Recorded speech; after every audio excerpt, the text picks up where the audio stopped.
A definition of time is that which elapses between two events.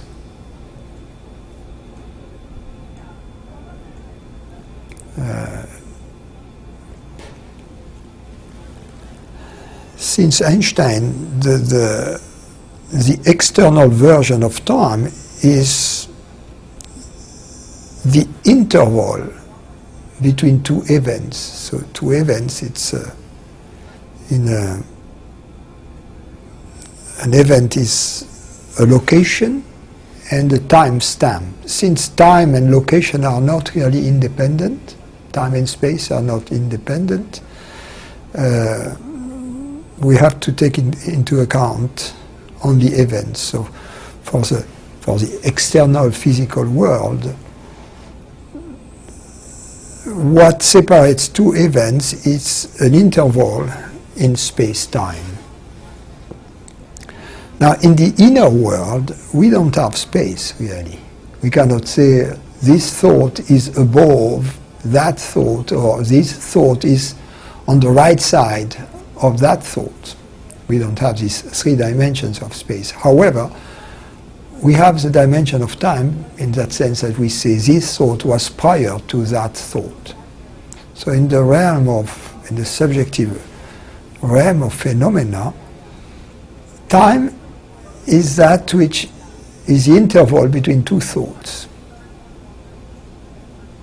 Thoughts being mind events. Right? So time is would be the interval between two thoughts. Now, we usually see the interval between two thoughts, which is time, as being the same thing as the time component of the interval between two events. Right? There is a space component, the distance, directions, etc., and there is a time component that separates two events. But in fact, if we look inside, what is there between two thoughts? It's consciousness. So that the real nature of subjective time is consciousness.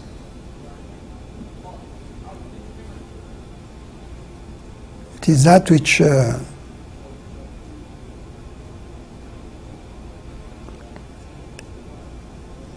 interval between two subjective events.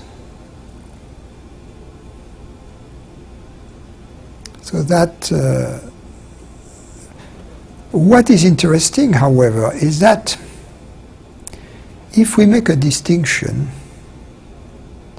between consciousness and mind, mind being personal, fragmentary, limited to a specific body or attached to a specific body, and consciousness being just that which perceives without limitations. If we make these distinctions, it comes out that, of course, the real nature of psychological time or subjective time is consciousness, as we have just seen. But consciousness being the reality of our human experience, and since there is only one reality, we have this deep intuition, then consciousness is also the reality of the external world. So then, consciousness is also that which is the interval between two events. So it is also space-time. In other words, consciousness is a common background of mind, and therefore of psychological time or subjective time, but also the background of space-time.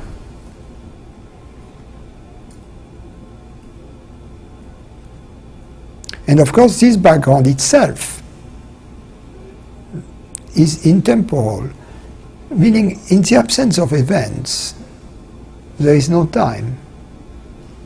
If nothing happens, there is no time. Something has to to be going on for time to tick away, so to speak.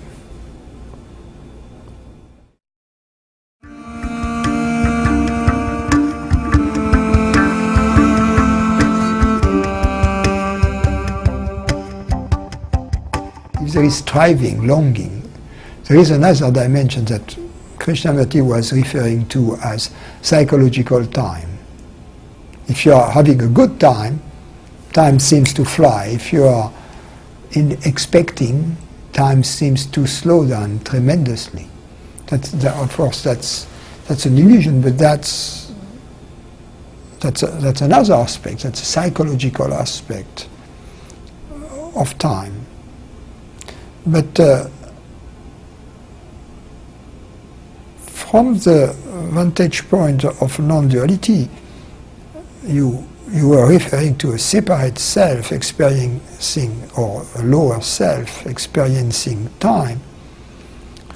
The lower self doesn't experience time, because the lower self doesn't experience anything, because there is not a lower self. There is only the belief that there is a lower self, or lower self, meaning a separate consciousness. There is not really a separate consciousness, so something which doesn't exist cannot truly experience anything.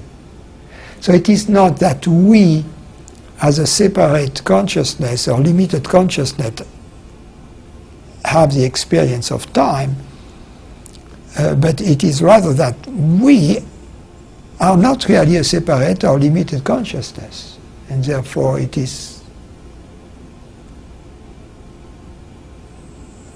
we cannot say that as a separate consciousness we experience anything. It is like the police catching this innocent man and asking him, as a wife beater, how did you see your wife for the last time? The guy says, yes, I saw my wife last time at dinner, but I am not a wife beater. So as a wife beater, I never saw her, because I never existed.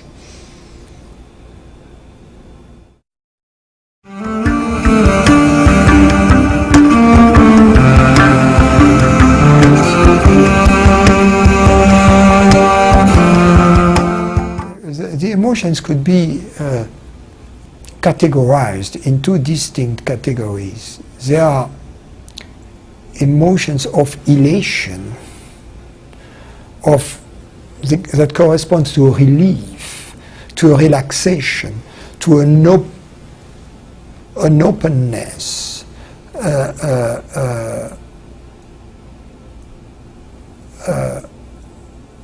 opening up. We release tensions. The blood flows normally at the periphery of the body, so the skin takes a nicer color, etc. Whereas in aggression, rage, frustration, there is this contraction. The circulation takes place at a deeper level. The skin becomes pale, the face becomes pale, tense.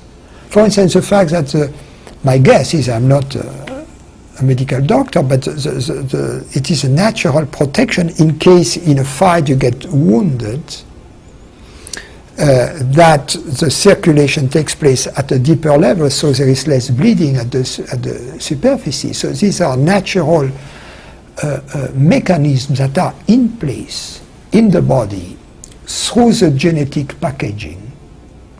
And in and by themselves, I agree, they are totally impersonal. Their purpose is to facilitate the survival of the species, and in particular the survival of a specific specimen of this species. The real question is, what is it that triggers this emotion. If all of a sudden a rattlesnake would come out of from under this table here, perhaps we would jump on the chair, so we would leave the room pretty fast, or at least move away and take some distance. And we would feel a discharge of adrenaline in our bodies. There is nothing abnormal with that. That's the way the bodies are designed to react. But in this case, the reaction is very normal, because these natural reactions in the body are triggered by the presence of a clear danger. It is different if I become chronically afraid, afraid of dying, afraid of absolute disappearance. And that as a result, this state of contraction, of fear, of shallow breathing, etc., becomes chronic instead of being occasional. You see? And so that which we have to take into consideration is what is at the psychological level the triggering mechanism that triggers these reactions. Is that the response to a clear and imminent danger, or is that the response to an imagined danger, to a fancy of our imagination? Yes. And both can trigger the same symptoms. But nevertheless, I wanted to make sure that I had made this clear distinction between positive emotions, which are the one of relaxation, of letting go, of relief, of release, and the negative emotions that are constrictive, preparing the body to fight or to fly. Not that any of those is bad per se, but one, the positive emotion is in fact a return to our natural state, a resetting, a return to the default state, because the default state is to be relaxed, happy, and at peace. So the positive emotion corresponds to a release at the somatic level of tensions, of defenses, of aggression. A return to our natural state. And the other is a preparation to prepare for war, to prepare for fight or flight.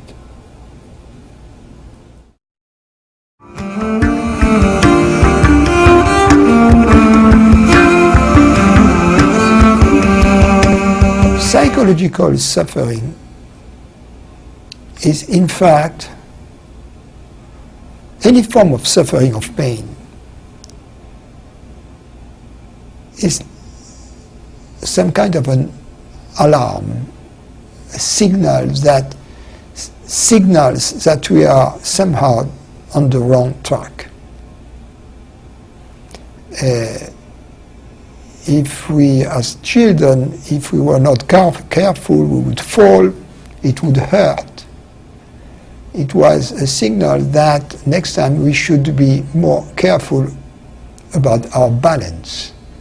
Or if we reached for the stove and burned our hand, signals that next time, as we come close to the stove or a flame, we have to be careful. And these mechanisms are safeguards, again, to maintain the integrity of the body. They are natural, there is nothing wrong with them. Same thing with the psychological suffering. Psychological suffering is a sign that there is something we are doing something wrong. We are on the wrong track somehow. And psychological suffering is a sense of lack. And the sense of lack is very intense the farther away we are, if you will, from our true nature. It's like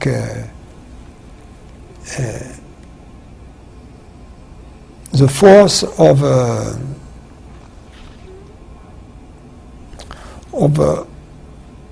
coil, the more, or a bungee cord, the more we extend it, the stronger the force that takes us back to the center. It's the same here. The further away we are from our true nature, the more intense the psychological suffering. So psychological suffering is not bad, because it is that which takes us back home by telling us you are moving in the wrong direction. So it's a sensor, if you will, that we should be listening to. If we were very attentive to our psychological suffering, this alone would take us to the realization of our true nature.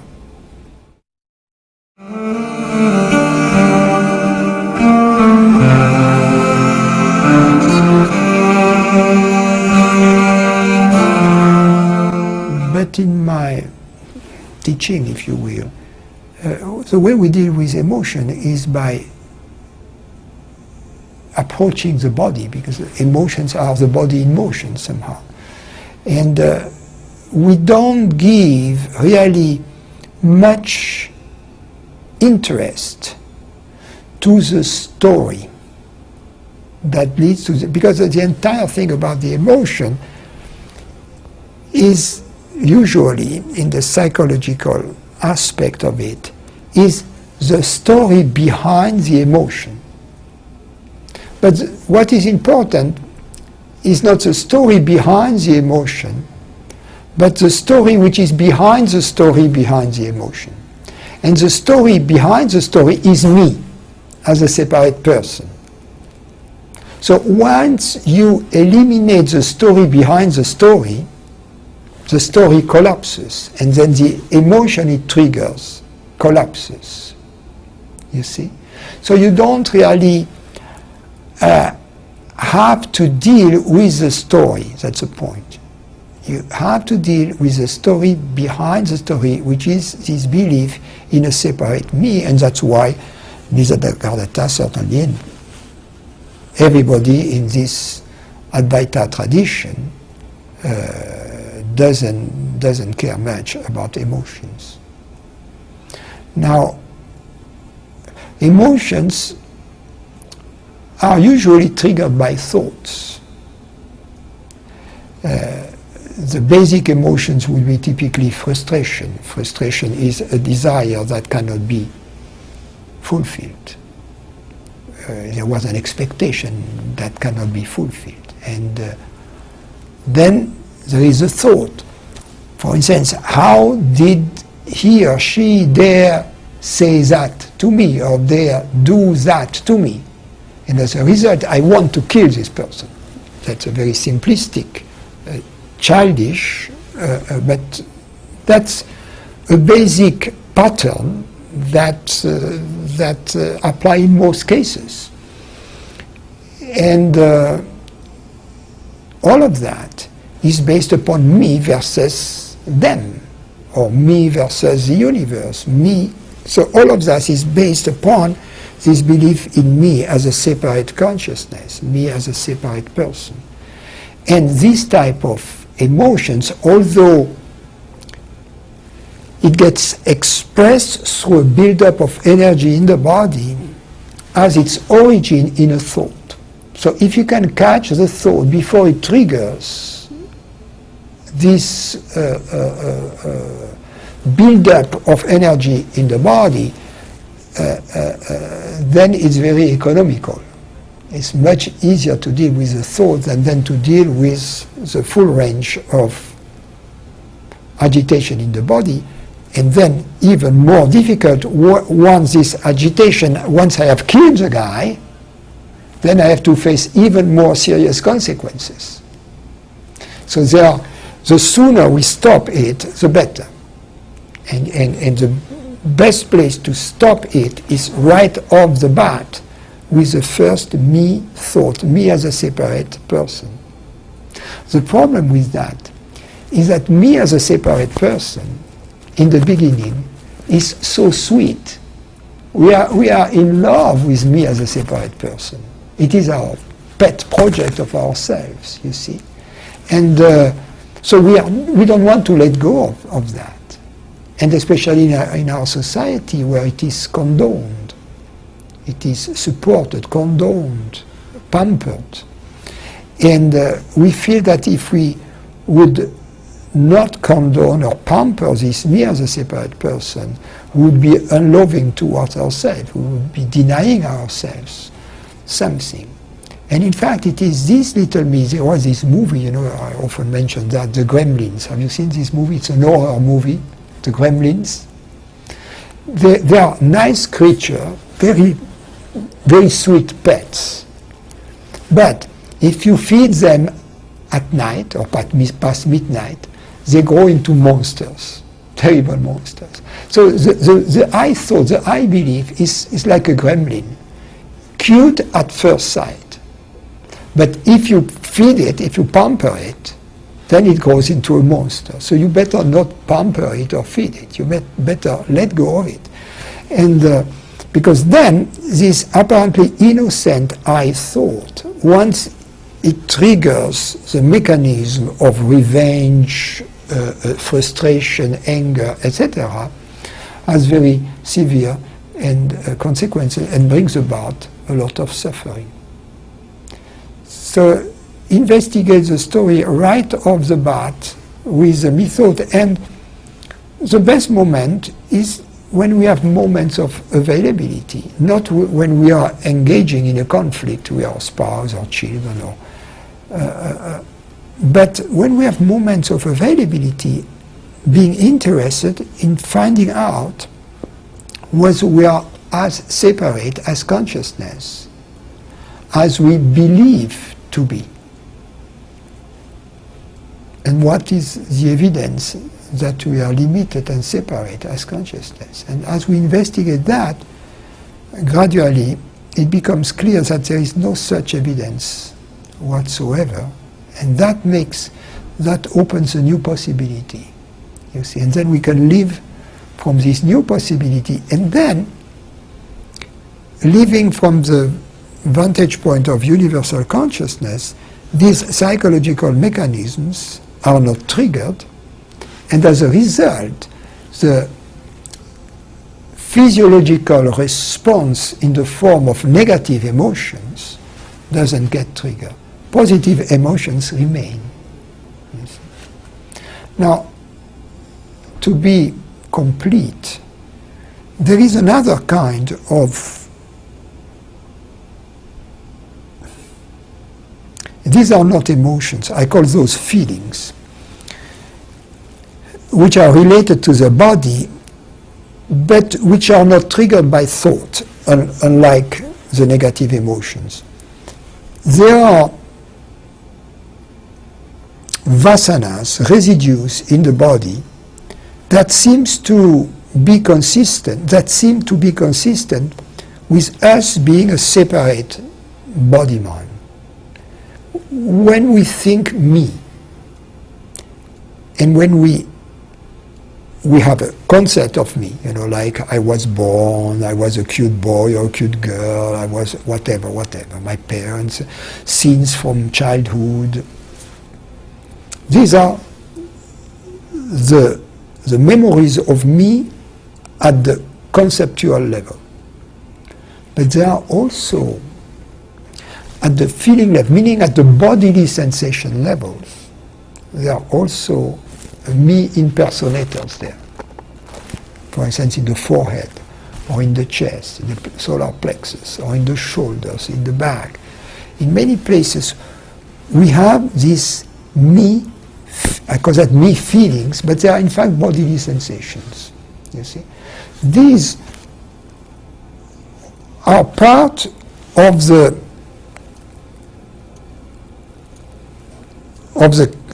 category of objects that are impersonators of consciousness. Of course, they are They are just impersonators. They are not the real thing. But they seem to create the illusion that I am here. That, for instance, I am here at a distance from you.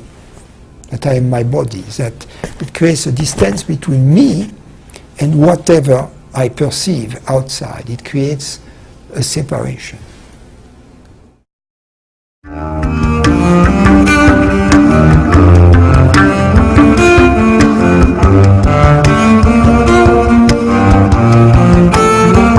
No, I am happy. I don't even have to say I am happy. The first thing that comes is this happiness. It doesn't come, it was there before I woke up. In fact, I don't wake up. The body wakes up. But I was happy before the body wakes up in the morning. You know, my teacher told me one day, he told me, one day you'll be extremely happy. And that's what is going on, you know. It took a few years, but happiness is never personal. We have to understand that happiness is simply our true nature being aware of itself, perceiving itself, loving itself, enjoying itself, contemplating itself. You see, it's a sense of awe. You wake up in the morning and whatever your next activity is going to be, perhaps to take a croissant from the freezer, to put it in the oven, and you feel the, because I'm French, right? You feel the perfume of the croissant and developing in the room, and that is like music. You see? And if there is no croissant next day, it will be something, you look at the window, it's beautiful, there is the sun, there is the sky, there are the birds, you see. It's not related to any specific object, but all the objects, the croissant, the birds, the coffee, the tea, whatever, the companion, all of that celebrates what is already there. So really, what non-duality is, what it is really about, it's about happiness.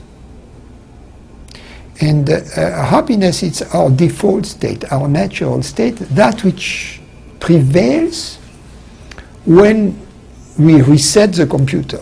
You know, and when we reset the computer or we reboot, then whatever corrupted files were there get eliminated, and we are back to business and everything is again unfolding as it should. And the little corrupted file that was there and responsible for the dysfunctioning of the system was just ignorance, this belief that I am a separate consciousness. That's all. That's a virus that needs to be eliminated.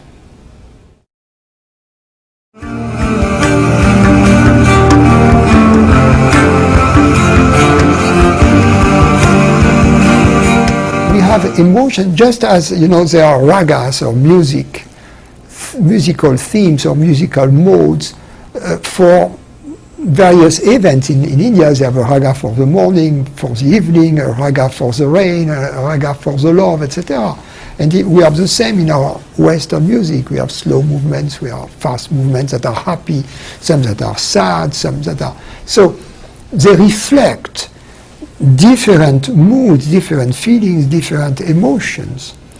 And there is a great beauty in this full paraphernalia of emotion, in this great diversity. But the distinction is that there is no suffering. You can grieve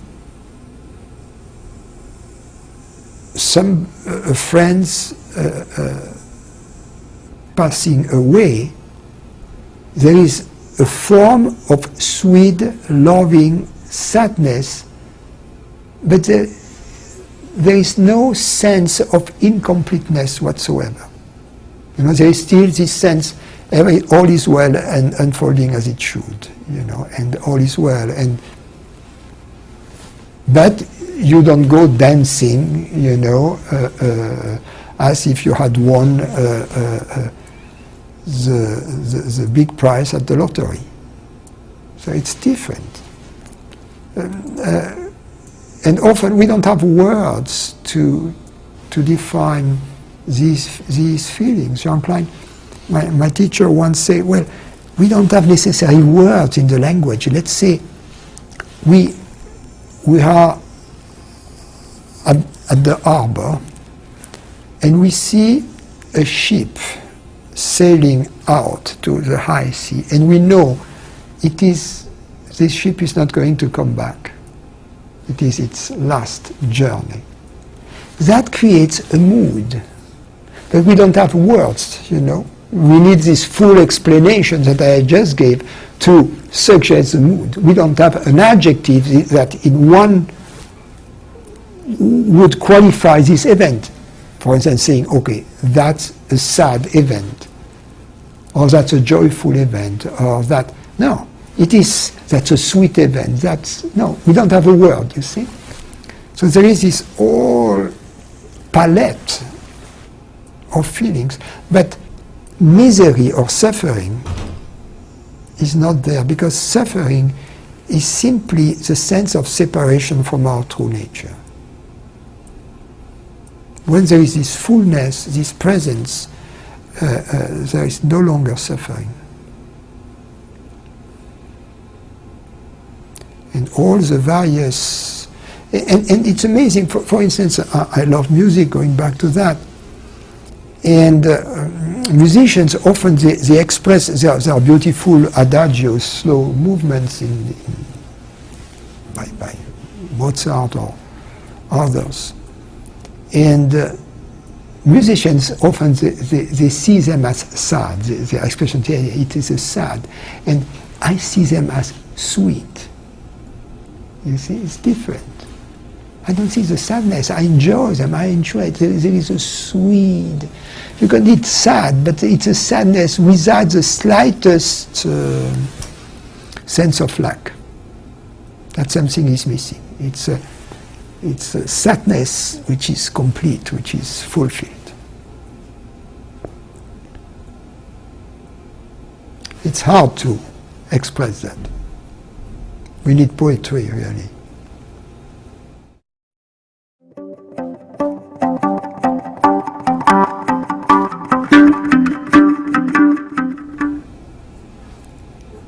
I am basically what you are, which is that which perceives. That's the point of entry to our real kingdom, to what we are. That which perceives. That which perceives. We are that which perceives in our human experience. To know what we are, we have to look for what is it that perceives, that does the perceiving. What is it that truly perceives? That's the true I, or the true self. But when we go there, we discover that that which perceives is also that which creates, is also that which decides. So as we discover our reality, our beingness, we discover also our universal power, that which creates, the power of creation. And we also discover that we are that which loves, that we are that which contemplates, that we are that which understands, so that we are love, beauty, that which contemplates, that which understands, that we are intelligence. And that we are that which decides, meaning that we are freedom also. Freedom, you see. And freedom is what I often say, what strikes me, you know, the roots of our languages often tell us a lot. It is very, in my view, significant that in English or German, and also in some Latin languages, the words for friendship, joy, freedom start with these two letters, F, or, in German, Freude, joy, Freiheit, freedom, freedom, Francis, the Frank means the free ones, you know, and so that it shows that you cannot divide, separate joy, happiness. Also peace, in German, Frieden. Peace, joy, freedom, friendship, meaning love, happiness, the same root. It's amazing.